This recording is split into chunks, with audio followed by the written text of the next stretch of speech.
Hey, welcome back to Stark Reality Garage. Today, I'm not working on one of the project cars, but one of our other cars, my son's car. He's got a little Infinity G20 that he's been driving for years, and it's seen a few little bumps and bruises over the years. And the other day he broke down overheating. Didn't realize that's what it was at the time, but his radiator's got a leak. So today, we're repairing the radiator. And not one of my project cars, but one of the other cars. It's the joy of having a garage and being willing to work on cars, although it does save you a lot of money and let you have some extra cars. So that's the plus of doing it yourself. So we're going to work on this radiator. Radiators are pretty straightforward.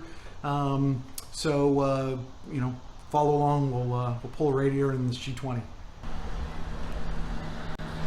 All right, so far we've got it drained. This has a little petcock on the bottom. It's just a little Phillips head, a little screw that you undo. It's got double fans, 1, 2 fans, so 2 little connectors for that. And this also has a transmission cooler in the radiator, so starting to get that disconnected as well. Let me show you a little trick on that. In case you end up with one of these in your car, get down underneath here. This is it. Just a little thing here. Oops, this is not sealing up all the way, so I'm gonna have to do something about it. Put a little bolt in it. This bolt wasn't quite big enough, so that's why it's dripping. So I'm gonna try a little larger bolt so I get a little puddle. And you just pull those off. They use a little spring clip and then plug them so that they don't drip like this. So I need a bigger bolt.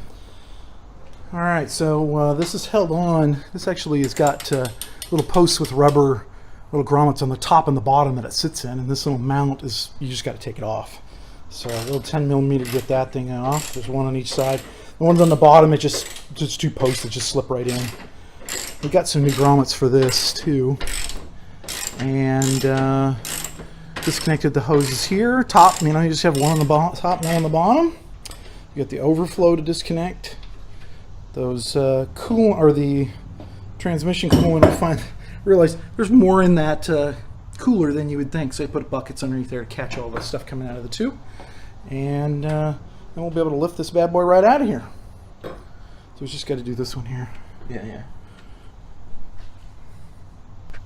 All right, so we got it out. This is, I don't know if this is original or not, because this thing was in a front end collision before we bought it.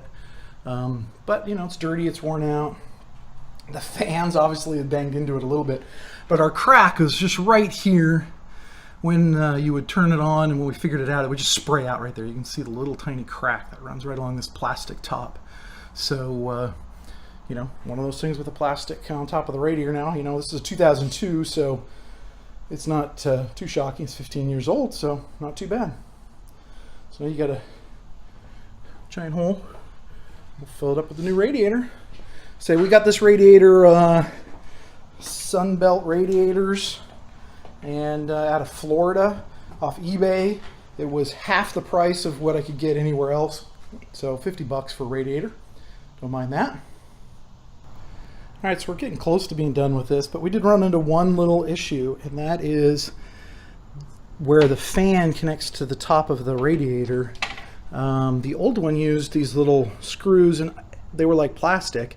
This one's got a nut in here, which is great. That'd be stronger, but this didn't thread into it. And my stash of nuts and bolts, I didn't have one that fit into that. So my son ran off to the store to go find one that'll fit the little nut out of there. And then we'll have 2 screws, and we'll be able to tie that up and refill it, and we'll be done. So pretty simple thing. We also discovered that the fan shroud, it wasn't mounted correctly on one side, on this right side, and I think that's why it was bumping into it. Plus some of the little supports for the fans are broken on the back, but it still stays in there pretty good. This car has been in some front end collisions. I say collisions because I think there's been 3 of them at least. So this is all bent up, but it still holds together well.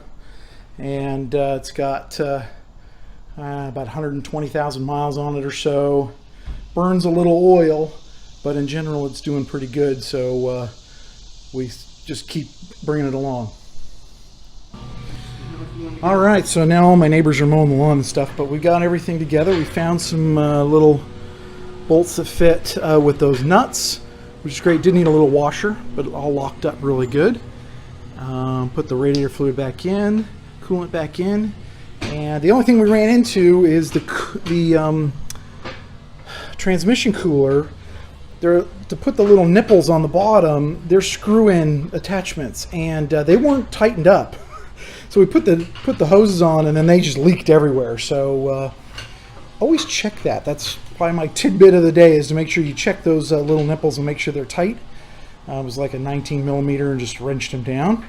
And we got all the undercarriage put back together, the little covers, and so we're going to take it off the jack stands and we should be good to go. We'll check all the fluids and one more time after we get it up to temperature and make sure it's all good and full, and we'll be good to go. Another project down. Didn't take too long. Took longer to go to the store and get the bolts than it did anything else.